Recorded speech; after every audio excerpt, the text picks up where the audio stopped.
All right, Big Bang. Today is Thursday. It is February 13th. Welcome to the Dog Walk presented by Barstool Sports. I'm here with Chief. I don't think we've done one of these in like 2 months. Yeah. Something like that. It's been a while. We're doing a pick six on the first however many days at Trump, which is your request. Yeah, because I'll be honest, a lot going on, like traveling and whatnot. Yeah. And it's just a lot of information. A lot of information. Like that guy seems to be just signing bills and signing fucking. He's signing a lot of executive orders. Yeah. And not bills, sorry. Signing executive orders and just flying that signature with a lot. I don't want to say reckless abandon because it could be all good stuff. Could be, but it's just a lot of stuff is happening. Yeah, he is definitely using the full weight of the executive branch thus far, and it is like he had almost like a conveyor belt of executive orders that like first or second day in office. And I think it was the one where he was withdrawing from the WHO, World Health Organization. And he was like, "Oh, what's this one?" It's like, "Oh, the withdrawal from WHO." He goes, "Ooh, that's a big one." Signs it, like it passes it along, So that's a big one. Yeah. Oh, that's a big one. Signed. Oh, yeah. So that is, it's been a lot of information. There's a lot of, discourse. Elon was in the Oval Office yesterday with his kid making a ruckus and explaining Doge and explaining all these different things. And you got Maxine Waters and I don't even know the fuck Doge. I thought Doge was his coin that he promoted all the time. Well, it's the Department of Government Efficiency. Department of Government Efficiency. Fucking Lance. Yeah. Yeah. I was trying to be like, what was the O? Wait, right. Doge was a coin. Yeah. Which is like, that's part of the joke. Yeah. But the acronym makes sense. So, so Department of Government Efficiency, and then you have people. He's kind of doing an investigation of USAID, and you have, like I said, Maxine Waters and Elizabeth Warren like railing against it, and there's just like a lot of. It's like I'm kind of exhausted of the political talk, but you just cannot avoid it at this point. And I figured we'd try to give a little cursory overlay of a few things that are going on. So yeah, pick six time. Before we get into it though, I want to talk about the auto show. It's here. It's going on till February 17th. And it means a few things for your drivers in Chicagoland, specifically the Chevy dealers. You got to get out. You got to go check out those Chevys. So it's cold out. Obviously, it's important to make sure your car is running right. And it also could mean it's time to shop for a new ride. ChevyDriveChicago.com has you covered for both, whether you need a local dealer to check your engine and tires in this cold weather, or if you're ready to shop for a new SUV or EV. From the Chevy lineup, your local Chevy dealer has everything you need. Yeah, and this is how I started my process of getting the Chevy. I went to the auto show. I looked at all the different cars. And then I was like, I really like the Blazer. So then the next step, you actually go to the dealership, you take it for a test drive, and then you kind of make your decision. So going to the auto show there's no pressure. There's no salespeople kind of jumping down your throat. You just kind of get a look and feel of all the different cars while you're there, and then you can make your decision. But it's a great place to start that car buying process. Yeah, so go to ChevyDriveChicago.com to find your local dealer today, or go to the auto show. It's a great event. Yeah, it is. You know who loves the auto show more than anybody I've ever met? Who's that? Lance. I love the auto show. I've been going every year since I was like a freshman in high school. It rocks. It's an awesome time. I think everyone should go. It's with your friends, independently of us. Yeah, you guys are all there, and I was just there. We ran into each other. It's awesome. Everyone should go. And the Chevy, we went. The Chevys are awesome. The Silverado was awesome. I know you were wondering if they had Italian beef. So they have Italian beefs? Well, we were there media day, so they weren't serving food, but they do have Italian beefs. If you go up to that little cafe, they got Italian beefs. They got Miller Lights. Make a day out of it. It's awesome. Let's go. Can't beat it. The auto show. All right, Chief. Pick six time. Where we start? Yeah, let's start at the top with some kind of history and some definitions, because everyone's like, oh, executive orders, and like, what's the difference between that and an actual law?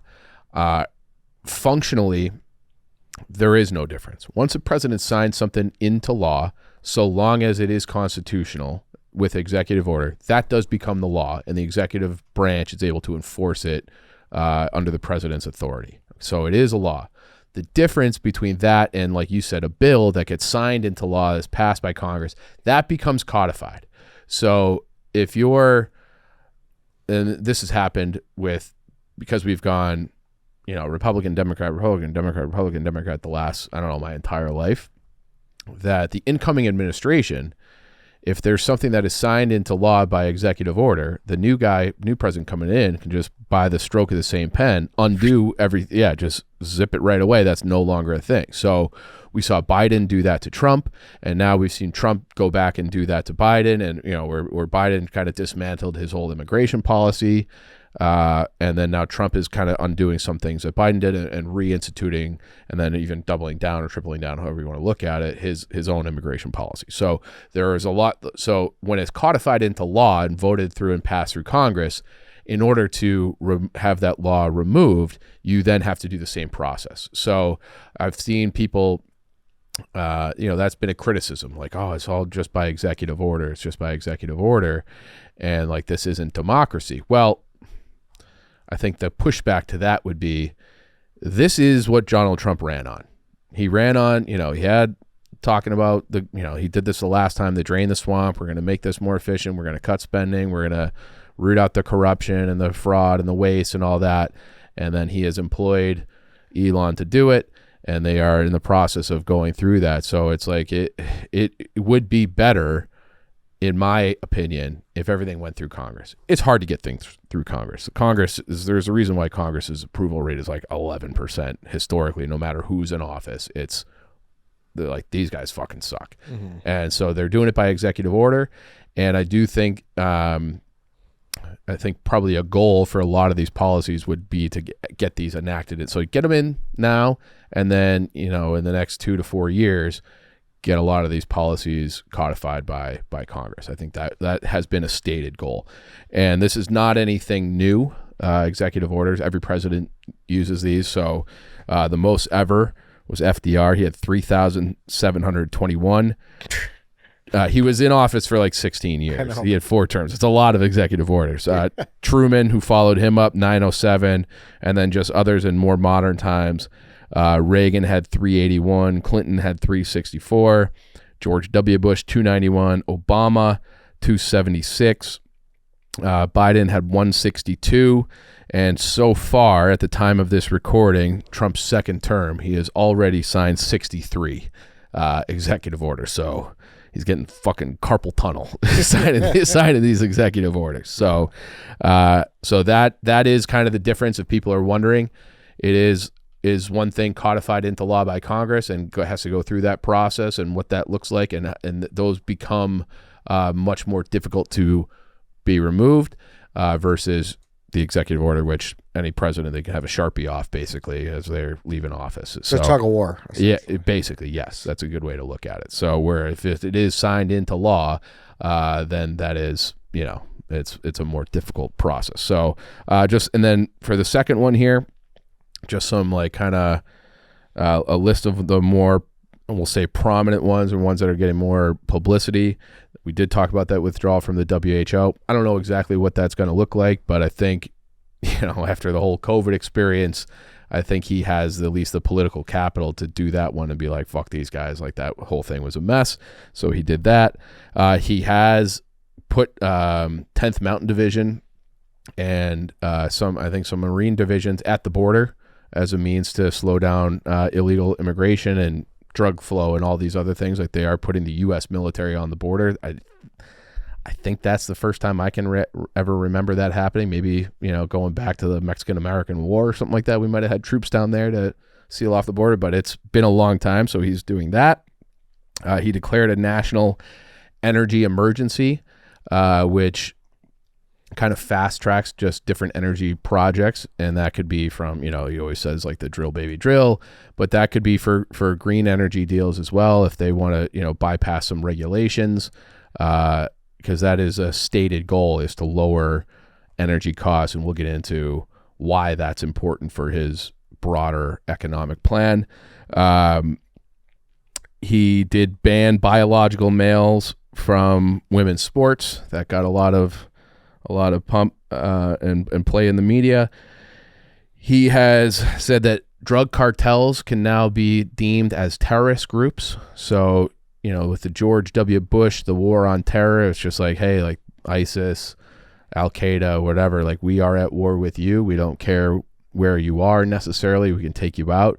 So in theory, although I think this would be an insane position to take, he could just go to war with cartels and do drone bombings of like cartel drug locations and stuff in Mexico or Colombia or wherever else. So that is something that is now they are considered they're considered terrorist groups. I wonder how they are responding to that. I don't know. I don't know how you respond to that. I'm under the impression that those motherfuckers run a lot of shit. They do. Yeah. They run the country of Mexico. Yeah, but I'm even saying like they're throwing their weight around up here a lot too. Big time. There's big money. That's huge money. So, and they have their, this has been widely reported, but they really have their hands in almost every industry in Mexico.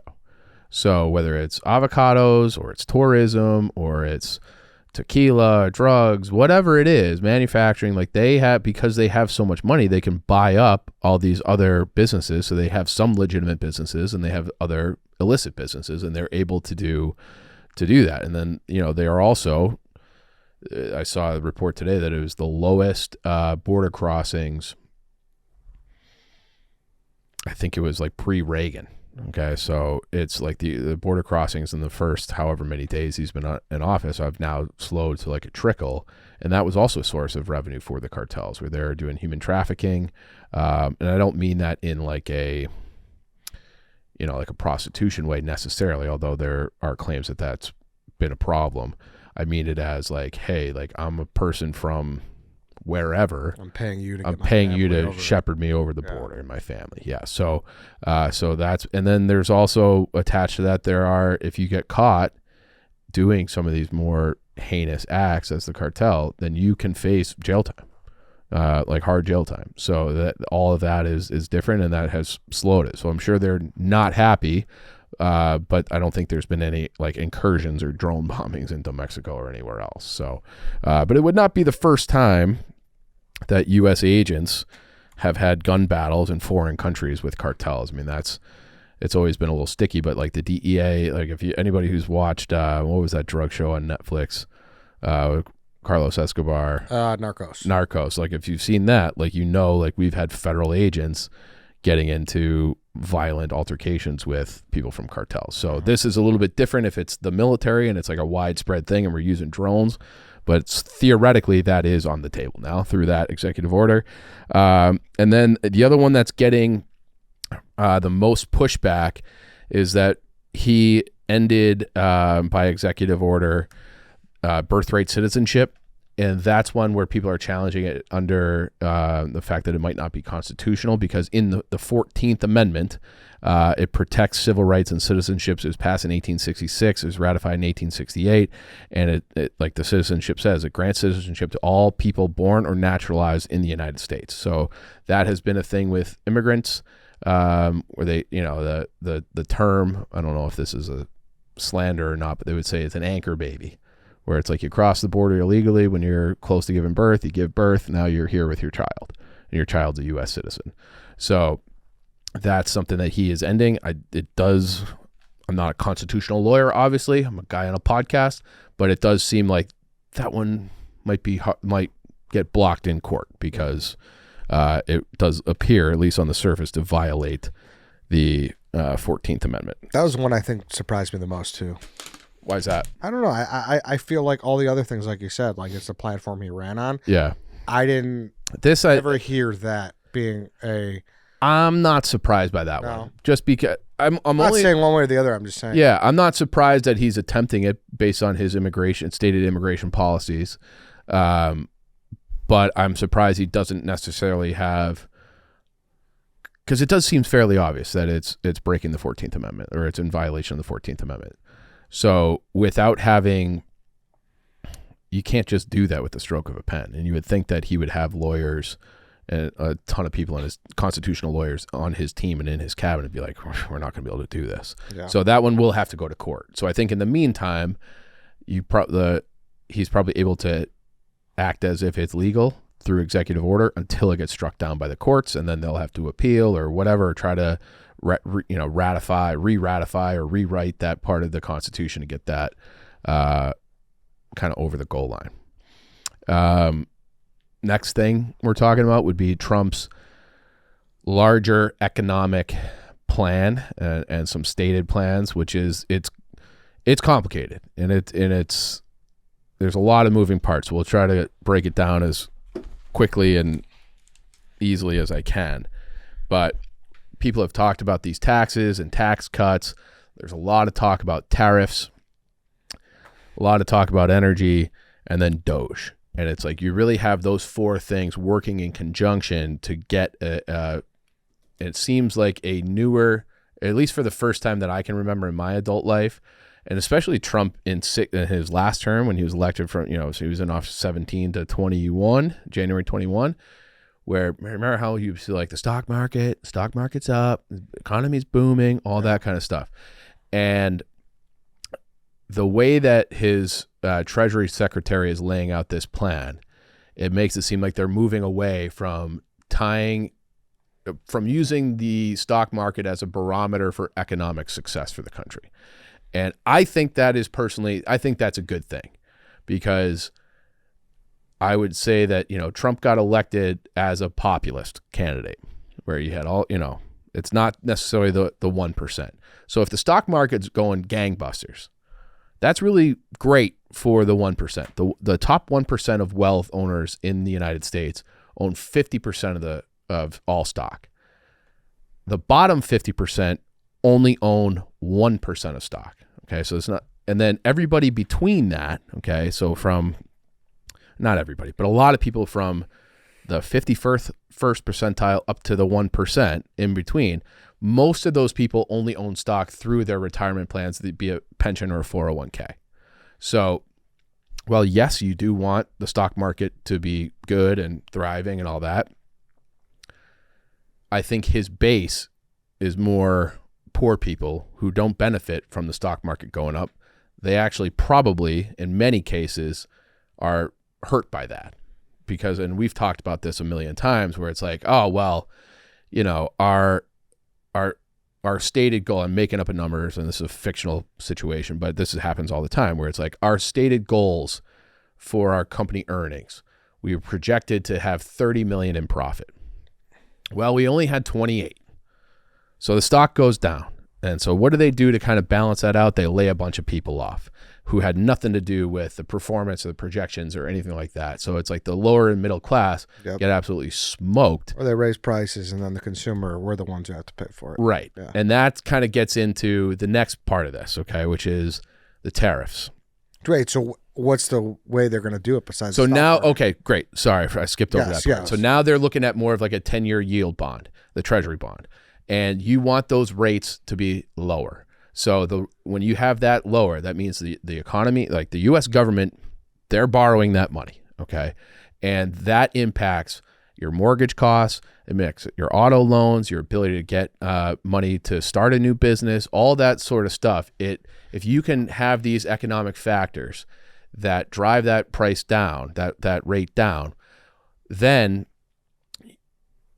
it's like the combination of all these things that he's trying to do will, in theory, raise real wages as opposed to raising the stock market. So it's like we want to have economic growth at home that is non-inflationary growth. Like we want to have more money and more opportunity and more money in the hands of the American citizens, as opposed to, it's like a Wall Street, Main Street debate. And that's where all this is in conjunction with, because you've heard people, I'm sure, like he's talked about 25% tariff on China, 25% on Canada, make them the 51st state, 25% on Mexico. And it's like, well, what the fuck is going on here? And then it's like it's like a trade war. And then, Trudeau says this, and it's like, we're battling with Canada. And it's like, well, and then the critics of it will always say, well, this is critics that are both, I wouldn't say on the right and the left, but it would say, like, you'll see Democratic kind of media people criticizing it, and you'll also see libertarians criticizing this tariff policy, because libertarians want 100% free trade all over the world, essentially.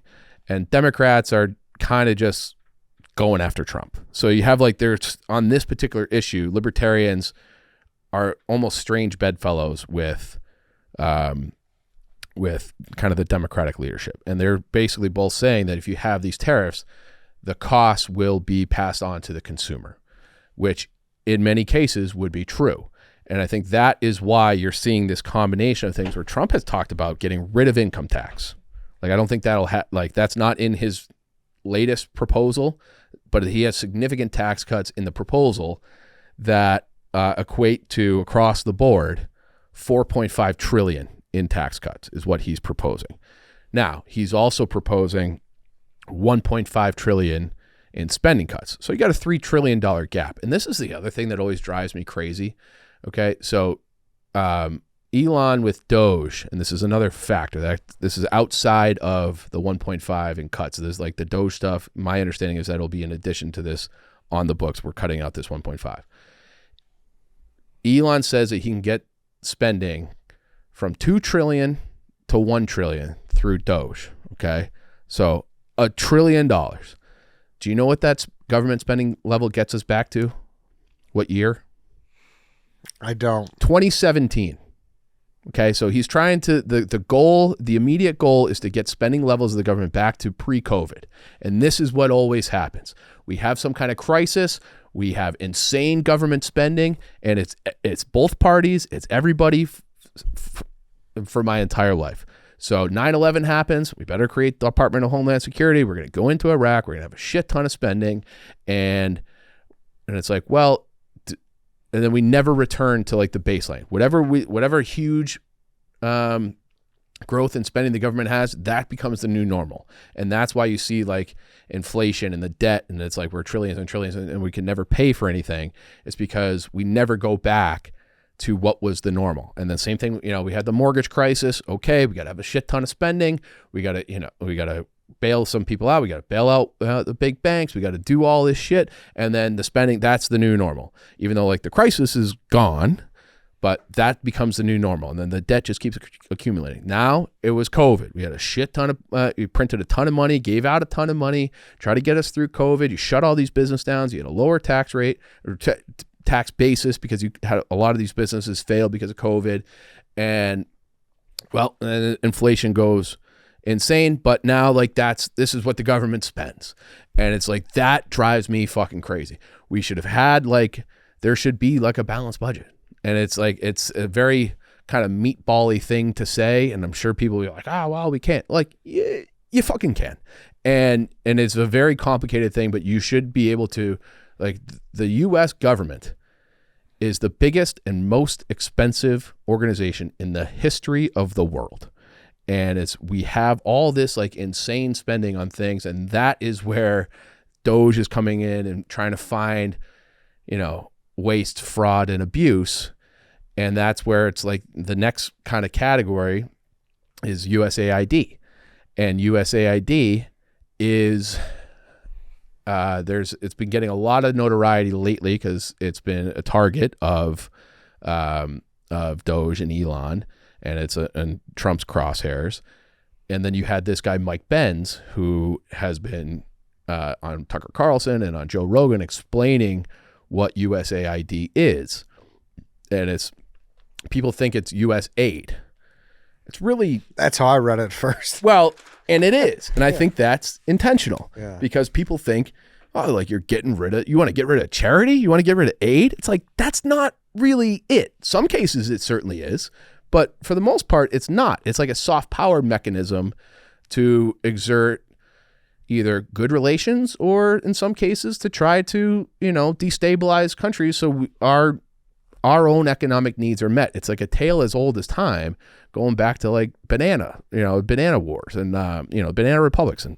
And so it's the Agency for International Development. And it was like, we're going to use this to spread democracy. And it was started under JFK in 1961.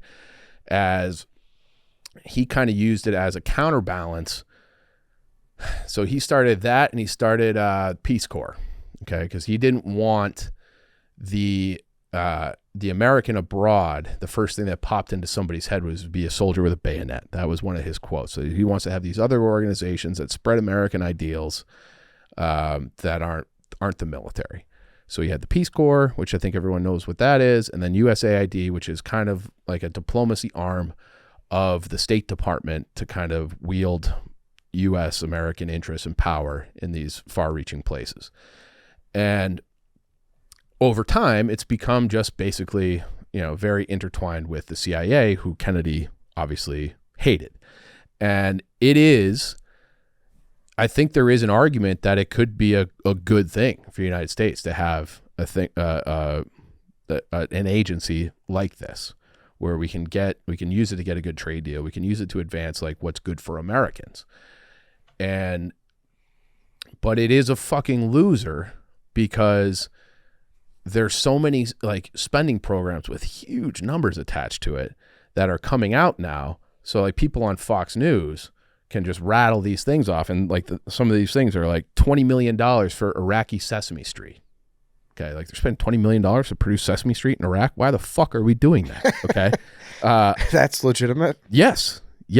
Okay, $11 million to get Vietnam to stop burning trash. Like, what do you mean 11? Like, what does that even mean? Okay, $200 million to build a dam that was deemed actually too dangerous. They were never able to use it.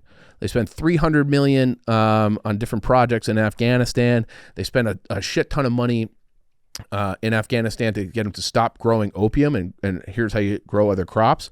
They actually doubled their production of opium after that program was enacted. So like that's what I mean, where it's like, in theory, that USAID could be useful to Americans and to American interests.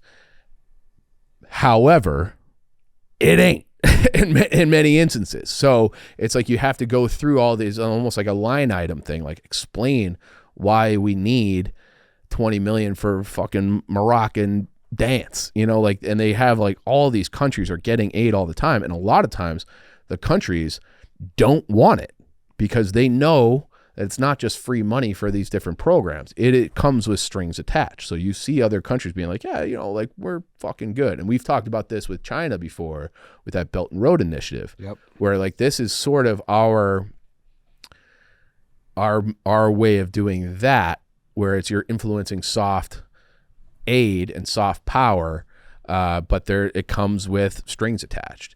And then we have people in there, and the CIA uses it. So now we have like this is our USAID / that guy who's teaching English in whatever country. He's also an agent for the CIA, and or an asset at least. So it's this program where it's probably started with good intentions, but now has had diminishing returns, and they have this extremely large budget. And it's like, well, where is all this money going, and what is it for, and is that actually in America's best interest? So it is so odd to me to see people like defending some of these things, but at the same time, it's like, I don't know. It's just like, if you're looking for budget cuts, like these are some places where it could be used. And that was the guy, Mike Benz, who is the subject matter expert that's going on Tucker and Joe Rogan talking about all these things, where he said on one of those episodes where he thinks, he's not opposed to an American empire, so to speak, which is, what we have, and using USAID. And I'm listening to that being like, I think I am. Like, why don't we just, and that kind of goes back to like the tariffs and things too. So if you like, for now, like the tariffs, it might have some short-term issues where the prices go up, and hopefully that those, through tax cuts and through energy cost reduction, you're not going to have inflationary spikes, at least not that much, tied to these tariffs, where it's like, okay, yes, they're, because it still has the underlying thing of capitalism, where we can pass that price on the consumer, but if our energy costs are down, well, then we don't have to charge what we would normally charge because the energy costs are so high. So they kind of all, it's like you're going for a 2-7 inside straight, where you need a lot of things to break your way, but if they all work together, then you win. And that seems to me, again, very amateur eyeballs on it, the path that they're trying to take. We'll lower taxes, we'll get tariffs, and then we'll hopefully have people repatriate or bring some of these industrial jobs back that are good paying jobs, which might hurt, the earnings report on Wall Street. But then you have you have more people making more money at good paying jobs. Like, you used to be able to work in text, like we did this, like what the fuck happened in 1971, Well, what the fuck happened in 1971 is that we went off the gold standard, so the inflation, everything went through the roof, the cost of everything went through the roof, and then China opened up soon after that, 1974. I think Nixon was normalizing relations with China, and then everybody was shipping their jobs overseas, and like that happened. My dad was in an industry for printer circuit boards, which all of those used to be made in the United States. So they had factories and they were good paying jobs. And then when people realized, well, it's like, hey, we can make them for a tenth of the cost by making them in China, everybody left. And that industry in the United States completely died. And now it's still, I think for the most part, is all made in China. And it's like the theory and the promise of globalism was always your prices for the consumer will go down. And that has been true for a long time. But now with inflation, things are like, it's gone insane. It's like you'd be better off in theory having more people getting a better living wage. And yeah, maybe the earnings on these, maybe the CEO isn't making $20 million a year. He's making $5 million. Okay. Because you can't afford to pay these CEOs these insane salaries when you have to make the cuts there, because it makes more economic sense to make your products here versus China because of policies by the president, would be the thinking. Is it going to work? I don't fucking know. But isn't the issue now that we just don't have the infrastructure in place for a lot of these jobs yet? What do you mean by that? Like, for instance, if they've been, outsourcing this and China's been making it, they probably don't even have the equipment to start doing this stuff yet. Yeah, but I mean, like, I've been a part of companies that have built factories in the United States. It's, you work with the locals, you work with the states, you get your financing, and it can be expensive. Like, it's like some of these pieces of equipment cost a shit ton of money, like they do. But if you are, it's just like in my head, it brings back the whole the fracking scenario. What's that? Where once they cover it all up, it's like, oh shit, now like it takes time to get everything. Oh, it definitely takes time. You can't just open up a factory tomorrow. Yeah. So but you can break ground. Yeah. Okay? So in the present, it's definitely right. So the theory is like there might be some pain economically associated with this transitionary period, but the long-term strategy would be like, all right, we're gonna make the dollar more powerful by having a lower rate. So then you get mortgages at a lower price. And I reached out to our guy, Dave Hochberg, and I sent him this thing that I read. He goes, yeah, like that's on the money. He's like, I've been doing this every day for 20 years. The Fed, which operates independent of the government, who control the interest rates now, like even if they cut the rates, that doesn't necessarily, and we've seen this happen, the times where they've cut the rates, inflation actually goes up higher. So what you really need is that 10-year bond to be of better value for the American people. And then if you shift your focus to that, what the Treasury bill 10-year bond is, as opposed to the stock market, then more people in theory would benefit. And that is what the people essentially voted for. So I don't know if it's going to work out, but I think it's like, hey, he won the popular vote. He won everything. Like, you have to let him govern the way the people elected him to. So is Wall Street unhappy with this plan? Wall Street did not endorse Trump. They didn't? No. They have been I thought that's the whole thing. Like, I know obviously he has reached the middle America person, and I think he's reached some Silicon Valley people. But yeah, I would say that the elites, and it's like are unhappy with him.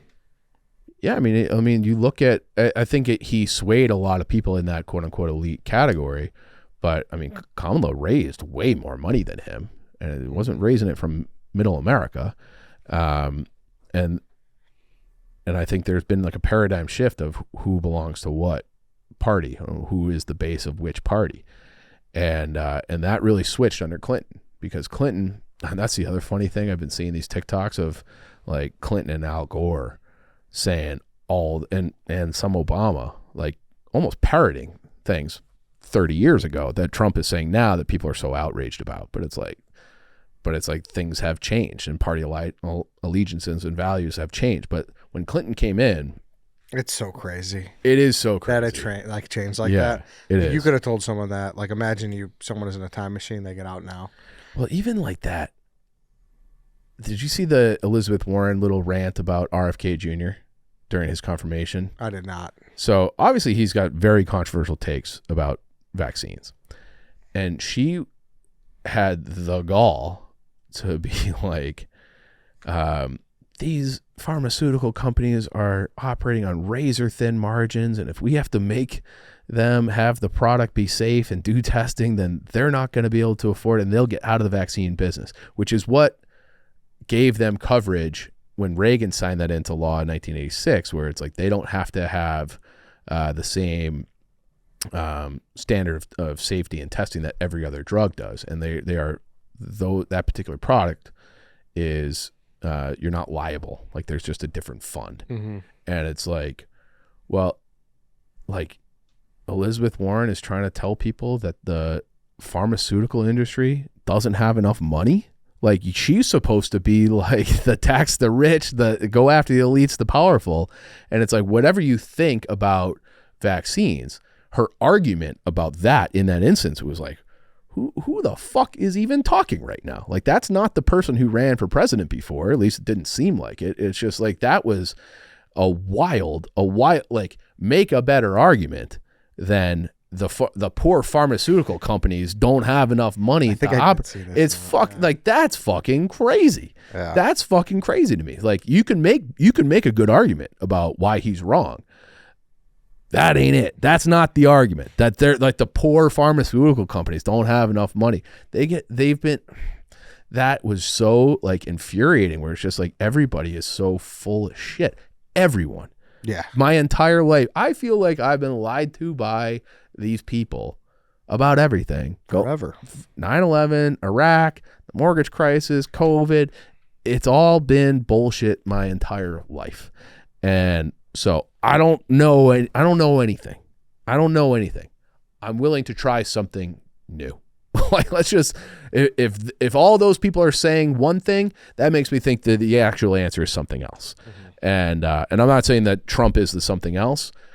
I don't know. We'll have to see how it plays out. But like if all of like the media and the George Bushes and all those types of people are all aligned on an issue, it makes me think that they're up to no good because they have no trust. Because they've ruined everything for 30-something years. So, but that's the kind of the recap. And then we had Gaza. This plan sounds insane to me. Did you see that plan? Nope, but I know we briefly rehearsed the show beforehand, and you told me, you're like, I don't know about this one. Bro, so he had Bibi Netanyahu, the prime minister of Israel, over for a visit. And like, what's going on in Gaza? It is completely destroyed. Like it's rubble. It's awful. You've had who knows how many thousands or hundreds of thousands or more die as a result of this. And Trump basically said that we're going to own Gaza, United States. We're going to own Gaza. We're going to get all the people out. We're going to ship them to Egypt and Jordan. And Egypt and Jordan have said forever that they're not taking in Palestinians. So that would be a big sea change. And the United States is going to own that strip of land and rebuild it. And it's going to be tremendous. It's going to be tremendous. He's like, and then it's like, will the Palestinians be allowed to come back? He won't commit to that. He doesn't. So it's like, what, you're just basically doing like the Greenland, Canada, Gaza plan where you're just acquiring all this land and rebuilding it. And then for what? Who gets it? And would they want to go to Jordan and Egypt? No. Okay. And Jordan and Egypt don't want them. Okay. And who knows exactly what the motivations for not wanting them are. I don't know. But they have said since the beginning of this conflict back, to the 60s and beyond, or 48, that they don't want them. Okay. So, but Trump is going to go in with U.S. troops and U.S. contractors and supposedly rebuild Gaza. And it's going to be a Riviera on the Mediterranean. And it's like, why the fuck would you want to do that? So that was like one of his core tenets during the campaign was, we have to get, he wanted out of Afghanistan the last time. He wanted, he's been calling for, I saw a thing today that he's had a phone call with Putin and with Zelensky today about ending that war. He wants to end the war in Israel and Gaza. And it's just like, if your whole thing, like, I don't want to send our people over to the biggest hotspot for conflict in the last 100 years. So why, like, I don't want any more American soldiers to die over a piece of land that we have nothing to do with. So I don't know what the answer is there, but saying you're going to kick everybody out and then rebuild it, which is going to take, who knows, 20 years, because they have, like, literally, because, Gaza's built all those tunnels. Like, you can't, like, or the Hamas has built all those tunnels. You can't just build it. Like, you have to, like, actually start over. And, like, it's so unsafe. Like, nobody can live there. So, like, and his whole thing is like, well, we can't keep doing what we've been doing. True. Yes. Okay, like, absolutely true. Nothing has worked since 1948. But having America, which those are his words, own it, seems insane to me. So I hope that is like a negotiating ploy or something, because I just want to, like, I am just like, America should just be with America, and like everyone else, fuck off. We got all the energy we need, and if we need more, we can build solar and nuclear, and everyone can fuck off. I don't want oil from anybody except for maybe Canada. And like, I do believe that we have enough to I am sort of like on the isolationist path, I think. And it's like, I just want to be done with all these foreign conflicts until, like, it pisses me off when teachers at public schools have to buy their own school supplies for, like, they're not making that much money now. They have to go out and buy markers and crayons and paper and all this shit for their kids. Like, that's not right. But we got, 11 million to send to Vietnam to stop burning trash, and we can rebuild. Like, let's just focus on, if we have all this money to spend, let's spend it here and fix things here and build things here and give out grants to build companies and manufacturing sites here. And I don't know, which, again, meatball-y take, but that is like a general overarching philosophy. He'd have to hit up the Saudis to help build that, right? Like, the refugee camps and stuff? Well, like, they're the ones who seem like they can actually get stuff done. Well, and I think Saudi Arabia and Israel, like, there was a lot of momentum for them to have like a more formal alliance where they don't even, a lot of these states over there, these countries over there, don't even recognize Israel's right to exist. And there was tremendous progress with that, with the Abraham Accords under Trump the last time. But they've come out and been like, this ain't it, So, but yes, you would need them. And like, Israel and Saudi Arabia are kind of aligned as like, hey, we both hate Iran. Like, we both fucking hate Iran. So let's work together on some things to kind of, as like a bulwark against Iranian expansion. So they are aligned on some things, but it's like, this is not one of them. Build their fucking strip.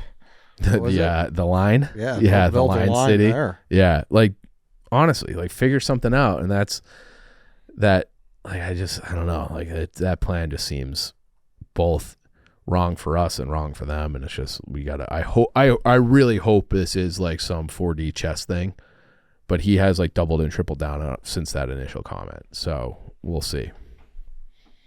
A lot going on. But look it up for yourself. Yeah, for sure. Yeah. What about the eggs? Whole Foods has no eggs. What's going on with the eggs? For the whole week. I go to Whole Foods all the time, look for eggs. They got no eggs. They have a sign on the fridge door saying where the eggs normally are. So we have a very difficult time sourcing eggs. What's going on with the eggs? I don't know. I kind of want to get my own chickens. I don't know where I would keep them. Yeah, you and about a million other people right now. Yeah, well, they should.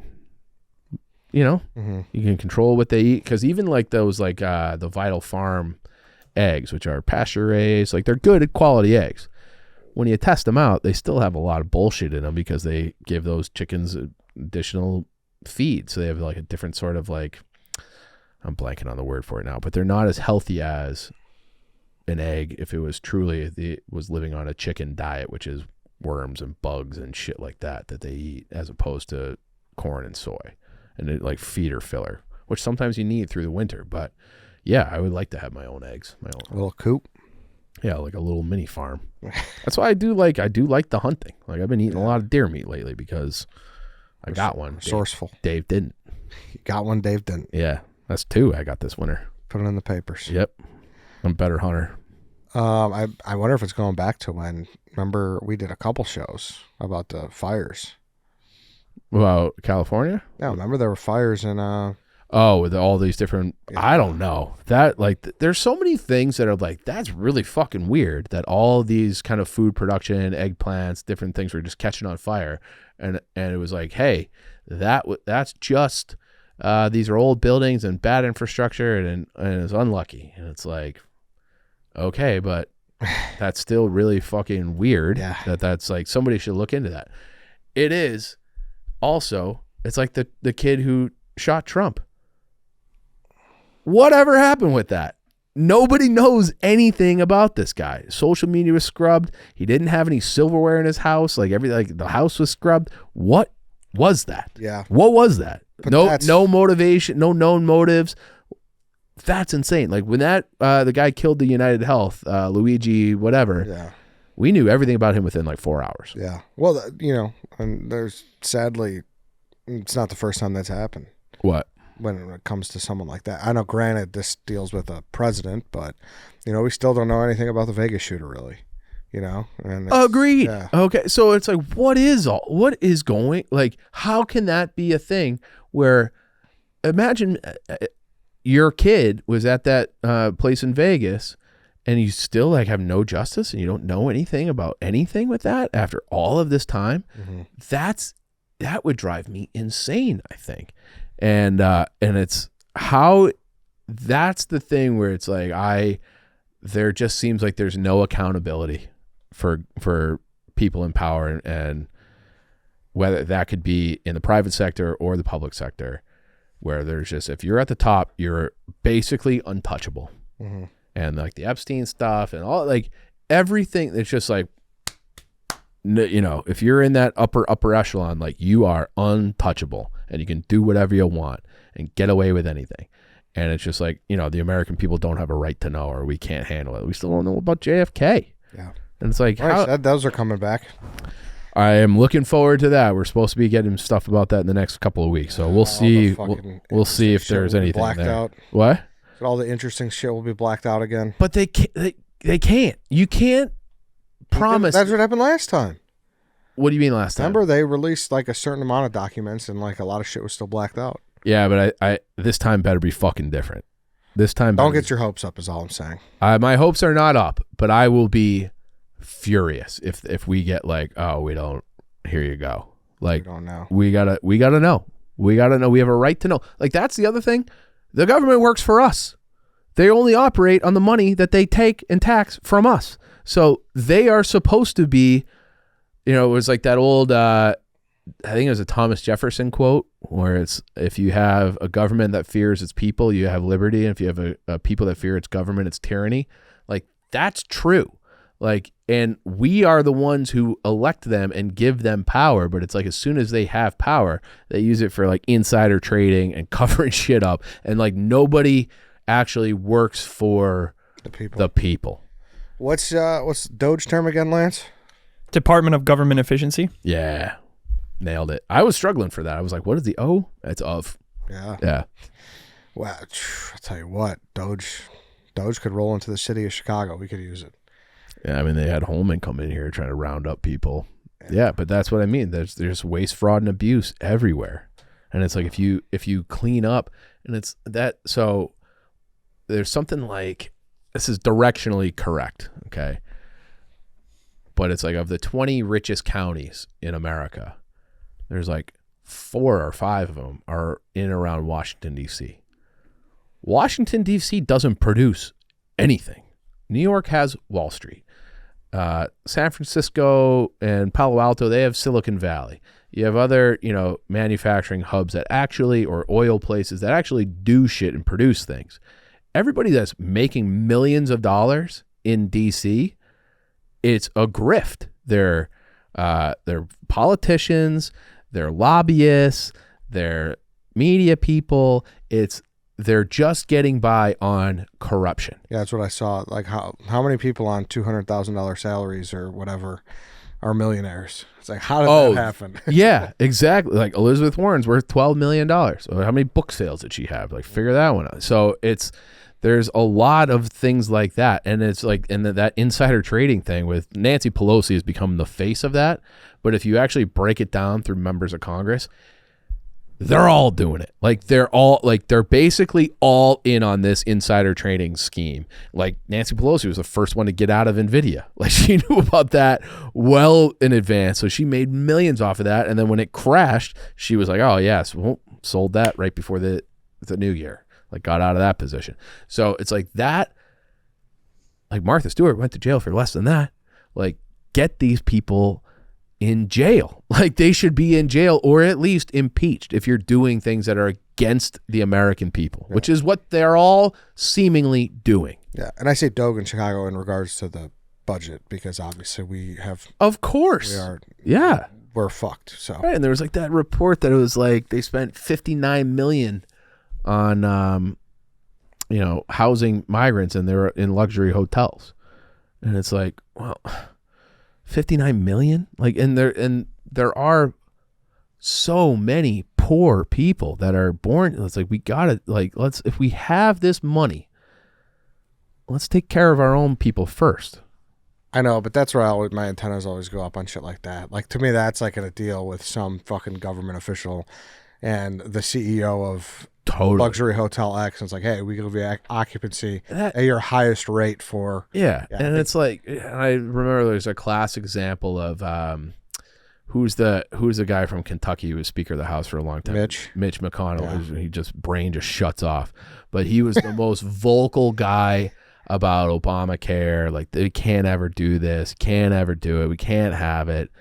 And then it passes with his vote. Like I don't know if he actually voted for it, but like basically he was such an influential figure. He allowed it to pass. And it's like, why did that actually end up passing? And then you look in the bill, and then his, Kentucky has some big, which is where he's from, some big spending project has pork tied into it. So it's like he gets to give contracts to people who will give him money to help him get reelected, and all the things I was saying. Fuck that. As long as it's end up good for me.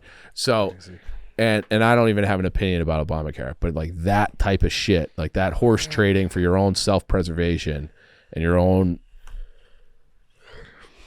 benefit, financial or otherwise, makes me fucking sick. The hypocrisy. The hypocrisy. As White Sox Dave would say. He's going to be pissed he wasn't involved in this episode. I'm happy he was not. I don't think his brain is in the right place right now. Yeah. All right, that was good to be back. Mm-hmm. Interesting. I learned a lot because like I said, when you're just seeing little snippets of stuff, it's hard. There he is. Speaking of White Sox, Dave. Pop his head in? Walking in like Kramer everywhere he goes. It's hard to really know what's going on. So thank you. Mm-hmm. And that's it for today, everyone. That's it for this week. We'll be back on Tuesday with a draft. We'll see you then.